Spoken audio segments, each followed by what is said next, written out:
ધરમપુર કપરાડાના ગામોના ખેડૂતોને વળતર ન મળતા ધરમપુર પાણી પુરવઠા કચેરીનો ઘેરાવ કરાયો।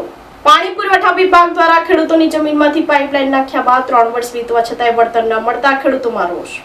ધરમપુર અને કપરાડા તાલુકાના અંતરિયાળ ગામોમાં રહેતા આદિવાસી આગેવાનો અને ખેડૂતો આજે રોષે ભરાયા છે। વર્ષ 2023માં પાણી પુરવઠા વિભાગ દ્વારા ખેડૂતોની જમીનમાંથી પાઇપલાઇન નાખવામાં આવી હતી, પરંતુ 3 વર્ષ વીતવા છતાંય હજુ સુધી વળતર ન મળતા ખેડૂતોએ ધરમપુર પાણી પુરવઠા કચેરીનો ઘેરાવ કર્યો હતો। કપરાડા અને ધરમપુર તાલુકાના રાજપુરી તલાટ, વીરવલ, નાની ઢોલ ડુંગરી અને ખટાણા જેવા 20થી વધુ ગામોના અંદાજે 150થી વધુ ખેડૂતો અને આદિવાસી સમાજના આગેવાનો આજે લડાયક મૂડમાં જોવા મળ્યા હતા। ખેડૂતોનો આક્ષેપ છે કે વર્ષ 2023માં જ્યારે તેમની જમીનમાંથી પાઇપલાઇન પસાર કરવામાં આવી ત્યારે તંત્રએ જણાવ્યું હતું કે તાત્કાલિક ધોરણે પાક અને જમીનનું વળતર ચૂકવવામાં આવશે, પરંતુ આજે 2026 આવી ગયું હોવા છતાં ખેડૂતોના ખાતામાં 1 રૂપિયો પણ જમા થયો નથી, જેને લઈ આજરોજ આદિવાસી સમાજના નેતા અને ખેડૂતો દ્વારા પાણી પુરવઠા કચેરી ખાતે વિરોધ કર્યો હતો અને કચેરીનો ઘેરાવ કર્યો હતો। ખેડૂતોની રજૂઆત સાંભળવા માટે પાણી પુરવઠા વિભાગના જવાબદાર અધિકારી પણ સામે આવ્યા હતા। તેમણે આ વિલંબ પાછળ વહીવટી પ્રક્રિયા અને ખાસ કરીને પ્રમોલ્ગેશન દરમિયાન થયેલી ભૂલોને જવાબદાર ગણાવી હતી। અધિકારીના જણાવ્યા મુજબ અમુક વર્ષ સર્વે નંબરો નકશામાં મેચ ન થતા હોવાથી મંજૂરી અટકી પડી હતી। વહેલામાં વહેલી તકે અધિકારી નિરાકરણ આપવાનું આશ્વાસન આપ્યું હતું, તો બીજી બાજુ આદિવાસી નેતા દ્વારા તંત્રને ચીમકી આપી છે કે ખેડૂતો મજૂરી છોડીને કચેરીના ધક્કા ખાઈ રહ્યા છે, તે યોગ્ય નથી। જો આગામી દિવસોમાં સચોટ કાર્યવાહી નહીં થાય તો તમામ સંગઠનો સાથે મળીને ઉગ્ર આંદોલન છેડવામાં આવશે। મારો જય જોહર, જય આદિવાસી।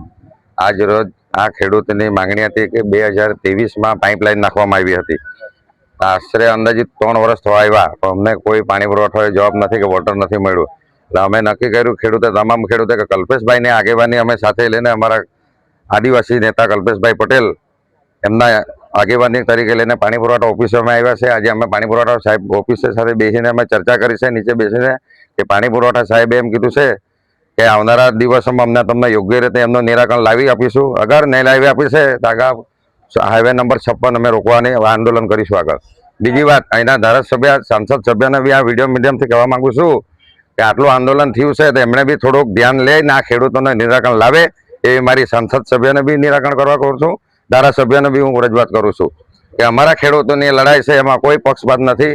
તમે આવો, અમને સહકાર આપો ને બને ત્યાં સુધી જલ્દી આ વોટર મળે અમને, એટલે મારી અપેક્ષા છે। એ ખેડૂતો એટલા બધા પોઝિશન ખરાબ છે કે જે તે વાયદા કરેલા હતા એ વાયદામાં મળ્યા નથી। બધા ખેડૂત બહુ હાલત પોઝિશનમાં છે। બધા પોતપોતાના જે 200-300 રૂપિયાના રોજ કામ ધંધો કરે છે તે છોડીને અહીંયા આવીને બેઠા છે, એટલે એ યોગ્ય નથી। મારે સરકારશ્રીને જણાવવાનું છે કે તાત્કાલિક ધોરણે એનો ઉકેલ લાવે, નિકાલ લાવી આપે એમ। આજે ખેડૂતોની રજૂઆત હતી જે પાઇપલાઇન નાખી છે એના પાક વળતર બાબતે।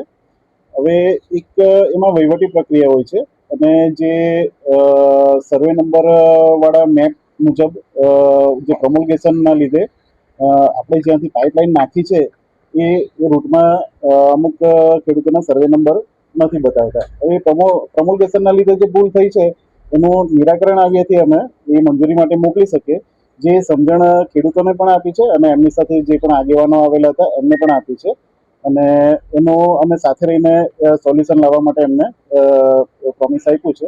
જે સોલ્યુશન આવીએ અને એમાં વહીવટી પ્રક્રિયાને લીધે અટકેલું છે, બીજું કોઈ કારણ નથી, જે એમને સમજણ આપી છે। એ એકચ્યુઅલી એમને જે ફોર્મને અમને આપ્યા છે એ જે નોટરી થઈને અમારી જોડે આઈ થિંક 4 થી 5 મહિના પહેલા અમારી જોડે આવ્યા હતા, અને ત્યાર પછી અમારે જે સ્થળ વેરિફિકેશન માટે અમારા સ્ટાફ જવાનો હોય છે એ સ્થળ વેરિફિકેશન કરતી વખતે જે ધ્યાને આવેલ એના માટે એમને સમજણ આપી છે। ઇલેક્શન એના કારણે થોડું ડિલે થયું છે, પણ હવેથી જેમ બને તેમ ઝડપી પ્રક્રિયા થઈ જશે। વહીવટી પ્રક્રિયા છે એટલે એકવાર એનું સોલ્યુશન આવે પછી એને મંજૂરી માટે મોકલવાનું હોય છે, એ મંજૂરી માટે મોકલીશું। જય આદિવાસી જોહર।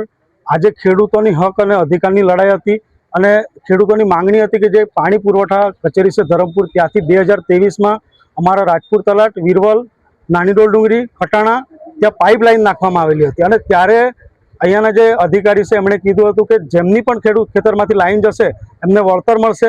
એ લોકોએ તાત્કાલિક ફોર્મ ભરાવ્યા અને 2023ની વાત હોય અને અત્યારે 2026 પૂરું થવાનું ત્યાં સુધી અધિકારીઓને પેટનું પાણી પણ હાલતું ન હતું। એના અનુસંધાને તમામ ખેડૂતો સાથે અમે આજે પાણી પુરવઠા કચેરીનો ઘેરાવો કર્યો હતો અને અધિકારીએ જાહેરમાં ખુલાસો આપ્યો છે કે જેમના પણ બાકી છે તે આજથી જ ફોર્મ ભરીને વહેલામાં વહેલી તકે એનું વળતર મળશે એની વાત કરી છે. 2023 અત્યારે 26 ચાલે એટલે મારું માનવું છે કે આશરે 4 વર્ષથી વધારે 4 વર્ષ જેટલો સમય થવાનો છે. જે યાદી છે તેના પ્રમાણે રાજપુર તલાટના લગભગ 60 થી વધારે ખેડૂતો છે, નાઈડો ડુંગળીના 38 જેટલા, વિરવલના છે, ખઠ્ઠાણાના, એટલે ટોટલ લગભગ હું માનું છું ત્યાં સુધી 150 થી વધારે ખેડૂતો હોવા જોઈએ. આપણી સંકલ્પ ન્યૂઝ ચેનલને સબસ્ક્રાઇબ અને લાઇક કરો, બેલ આઇકન દબાવો જેથી આવનાર ન્યૂઝ અપડેટ્સની નોટિફિકેશન આપના મોબાઈલ પર સૌથી પહેલા પહોંચે. Like, subscribe and share the video.